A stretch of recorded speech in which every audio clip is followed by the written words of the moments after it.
नमस्कार विद्यार्थियों, मैं प्रमोद शर्मा। जो हम पिछली क्लासों में पढ़ के आए पारिस्थितिकी, तो उससे संबंधित हमने पारिस्थितिकी के घटक पिछली वीडियो के माध्यम से पढ़ लिया। आज हम जो पढ़ने वाले हैं वो पारिस्थितिकी के स्तूप या पिरामिड पढ़ेंगे। पारिस्थितिकी के स्तूप या पिरामिड। तो पारिस्थितिकी के स्तूप या पिरामिड कैसे होते हैं, किसने बनाया और किस तरह से दिखते हैं, इसके बारे में हम आज चर्चा करने वाले हैं। तो पारिस्थितिकी के स्तूप या पिरामिड की अगर हम बात करें तो ये थ्योरी जो है वो दी थी चार्ल्स एल्टन ने। तो चार्ल्स एल्टन ने सबसे पहले बताया। तो वैज्ञानिक का ही नाम बात करें तो चार्ल्स एल्टन। स्तूप की बात करते हैं या पिरामिड की बात करते हैं तो आपको ध्यान में रखना है कि ये जो होते हैं बनावट में कैसे होते हैं, तो वो देखना है, और नाम के हिसाब से भी कैसे पूछे जाते हैं। तो पारिस्थितिकी के स्तूप की बात करें तो 3 प्रकार के स्तूप बनते हैं। पारिस्थितिकी के स्तूप जो है वो 3 प्रकार के होते हैं। 3 प्रकार की बात करूं तो पहला है जैव संख्या का पिरामिड, दूसरा आता है जैव भार का पिरामिड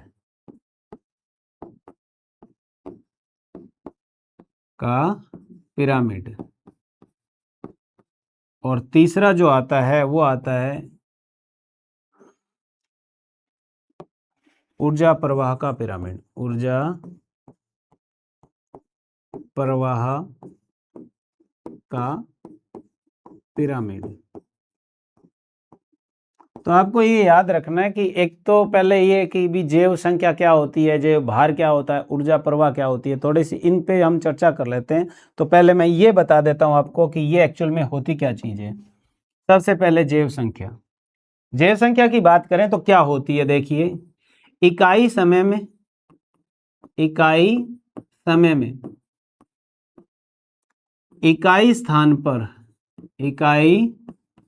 स्थान पर उपस्थित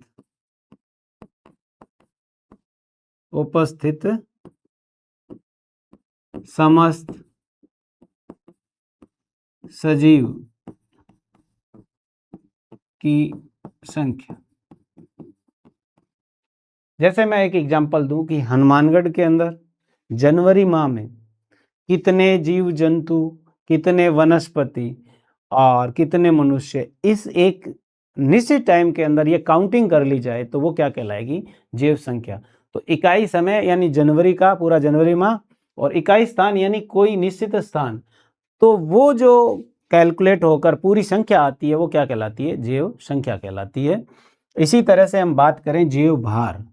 जैव भार को अगर हम सीधा कहूं मैं तो सकल शुष्क भार होता है। ये सकल शुष्क भार, इसको कैसे समझ सकते हो? तो सकल शुष्क भार एक टेक्निकल वर्ड है, तो आपको इसमें यह समझना है कि अभी हमने जो जैव संख्या निकाली, उस जैव संख्या में जितने भी है, तो उसमें आइडिया ये लगाया जाता है कि इन सभी सजीवों के अंदर से अगर पानी निकाल दिया जाए, जो शेष बचेगा वो उसका जैव भार होगा। तो आपको समझ में आ गया होगा कि जैव भार सकल शुष्क भार होता है उस एक इकाई समय में इकाई स्थान पर उपस्थित समस्त सजीवों का। और सजीव की बात जिसमें वनस्पति, जीव जंतु, मनुष्य सारे आते हैं, तो वो हो गया। फिर आ जाती है ऊर्जा प्रवाह। ऊर्जा प्रवाह में ऊर्जा का सिद्धांत दिया गया, जिसमें यह बताया गया कि ब्रह्मांड जो है उसके अंदर ऊर्जा सीमित है, उसे न तो पैदा किया जा सकता है और न ही उसे नष्ट किया जा सकता है, एक रूप से दूसरे रूप में बदला जाता है, यानी ऊर्जा का ट्रांसफर होता है या ऊर्जा का प्रवाह होता है।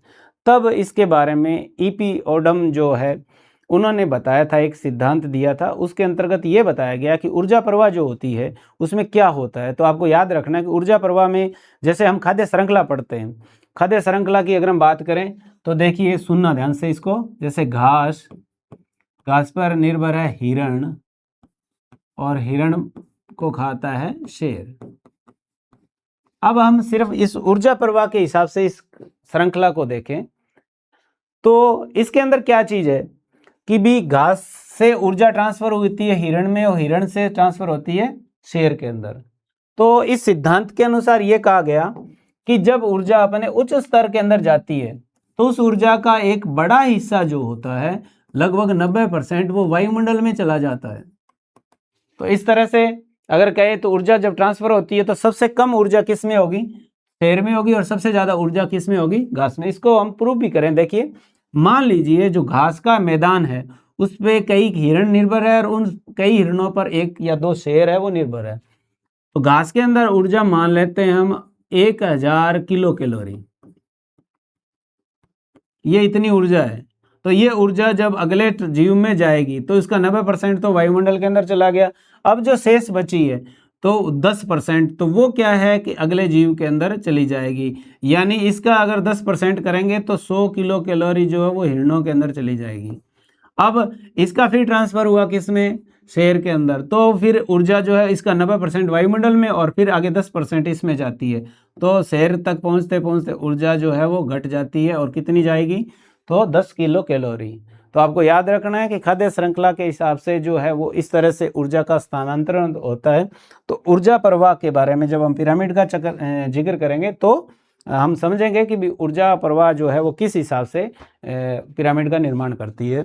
तो जैव संख्या का पिरामिड, जैव भार का पिरामिड और ऊर्जा प्रवाह का पिरामिड। अब हम एक खाद्य श्रृंखला जो पेपर में आई हुई है उसी को लेकर इस तीनों को समझते हैं।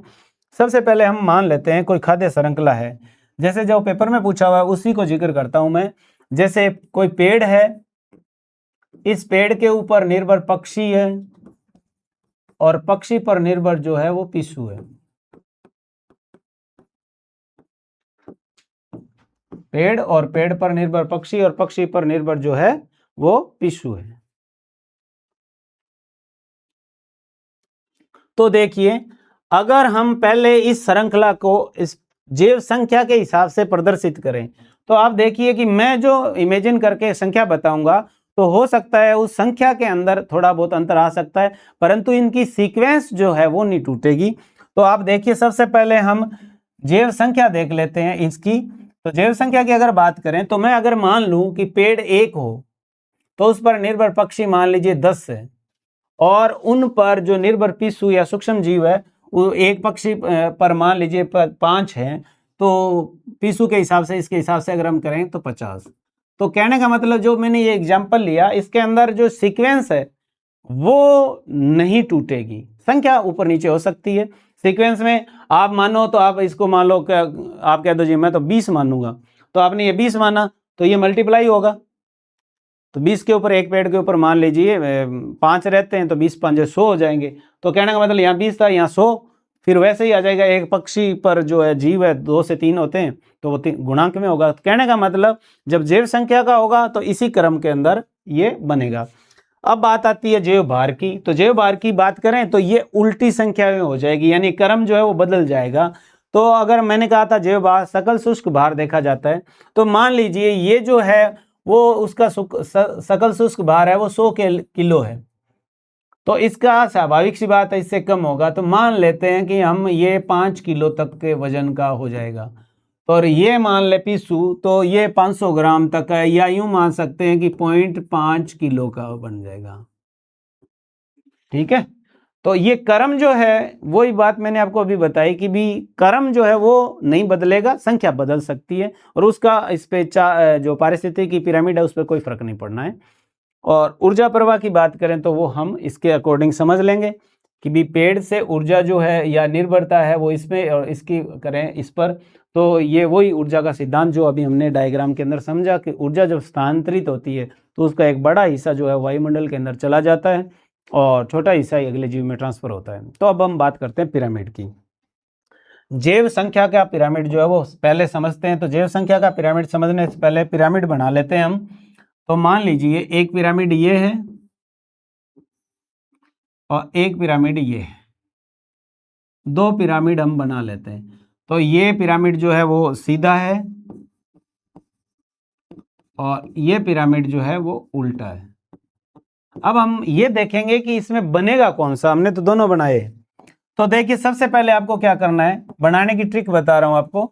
जैव संख्या का पिरामिड बनाना है, खाद्य श्रृंखला आपको दी हुई है, तो इसके अकॉर्डिंग क्या करोगे, आपको देखना है कि पेड़, पक्षी, पिस्सू, ये 3 स्टेप में, तो इसको 3 भागों में बांटिए, 1 और 2, ये 3 हिस्से हो गए, इसको भी 3 में बांट लो, ये 3 बांट लो। अब आप देखिए, सबसे पहले आपको क्या देखना है, जैव संख्या का जब पूछा है तो आपको सिर्फ संख्या देखनी है, उसका नाम और वो कुछ गौर नहीं करना है।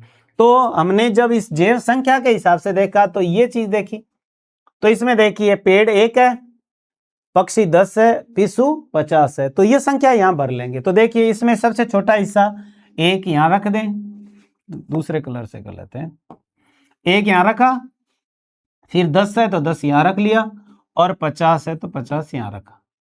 इसके अंदर रखेंगे तो 50 यहां ऊपर आ जाएगा, और 10 यहां आ जाएगा, और 1 यहां आ गया। अब आप देखिए इस पिरामिड को देखने से आपको सिर्फ जैव संख्या का अनुमान होता है, उसके भार और आकार का पता नहीं चलता। तो आपसे ये पूछ भी सकते हैं कि जैव संख्या का पिरामिड जब बनाया जाता है तो किन सूचनाओं को प्राप्त नहीं किया जा सकता। तो आपको याद रखना है, जैव भार और आकार का पता नहीं चलता, सिर्फ किसका पता चलता है, जैव संख्या का।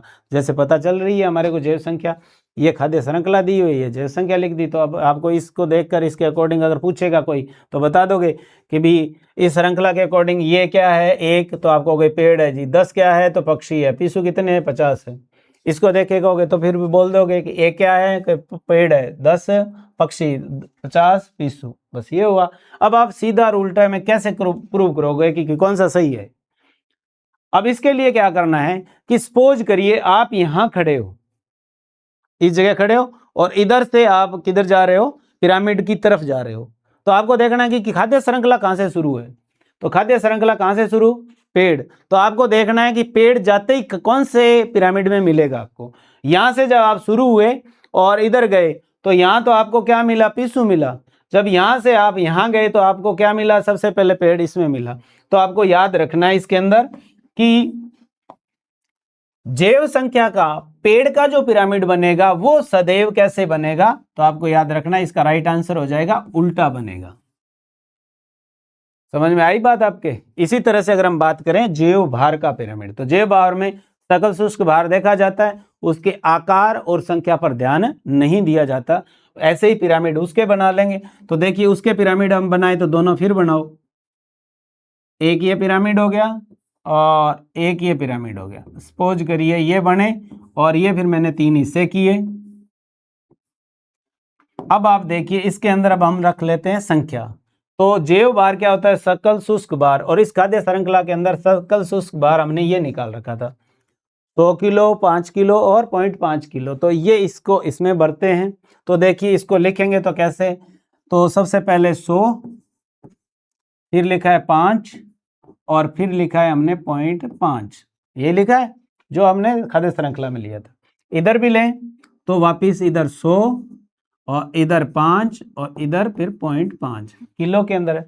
इस पिरामिड को देखने पर आपको सिर्फ सकल शुष्क भार का पता चलता है, संख्या का पता नहीं चलता और आकार का भी पता नहीं चलता। अब हम देखेंगे वही बात है, ये सीधा है और ये क्या है, उल्टा है।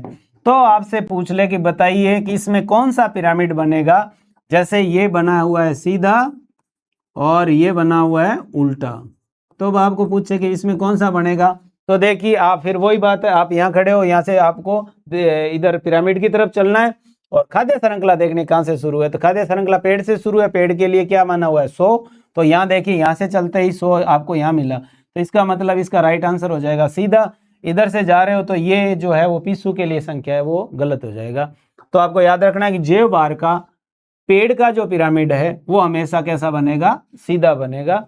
और ऊर्जा प्रवाह की बात करें तो इसका तो सीधा ही उत्तर बनता है कि ऊर्जा प्रवाह जब अपने उच्च स्तर में जाती है तो उसका 90% हिस्सा वायुमंडल में चला जाता है और 10% अगले जीव में। तो इसका मतलब क्या होगा, इसके जो भी पिरामिड बनेंगे वो सदैव सीधे बनेंगे, सदैव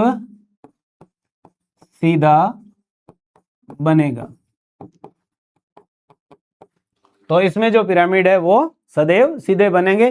तो ये थे पारिस्थितिकी के स्तूप या पिरामिड जिन पर आज हमने चर्चा की। तो देखिए पारिस्थितिकी स्तूप जो है वो थ्योरी दी थी चार्ल्स एल्टन ने।